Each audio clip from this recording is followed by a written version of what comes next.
The Upward Look for January 18th. The reading is entitled, Resist the Devil. Submit yourselves therefore to God. Resist the devil, and he will flee from you. James 4:7. It seemed to Eve a small matter to pluck of the forbidden tree. The fruit was pleasant to the eye and to the taste, and seemed desirable to make one wise. But what terrible results! It was not a small matter to thus forfeit her allegiance to God.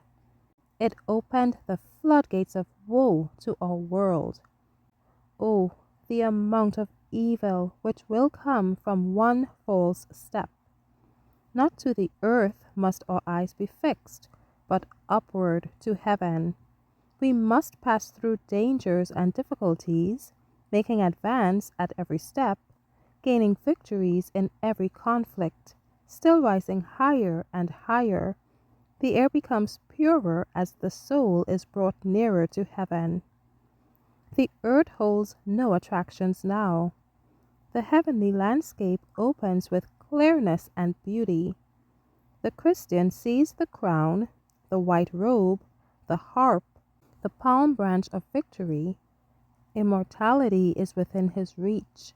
Now the earth sinks out of sight. If we lose everything else, we should keep conscience pure and sensitive. When asked to go where there is the least danger of offending God, doing that which you cannot do with a pure conscience, do not fear or hesitate. Look the tempter firmly in the face and say, No, I will not imperil my soul for any worldly attraction. I love and fear God. I will not venture to dishonor or disobey him for the riches of the world or the love and favor of a host of worldly relatives. I love Jesus who died for me. He has bought me. I am the purchase of his blood.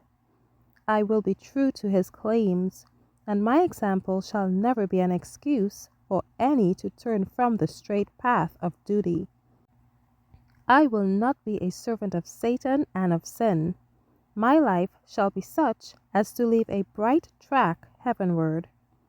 A single word for God, a firm, silent resistance even, would save not only your own souls, but hundreds of others. The time has come when every soul must stand or fall according to his own merits.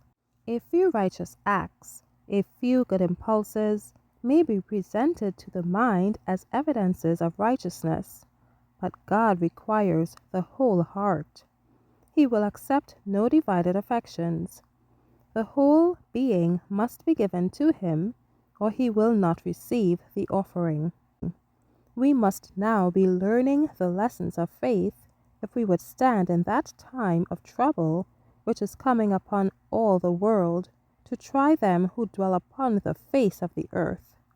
We must have the courage of heroes and the faith of martyrs.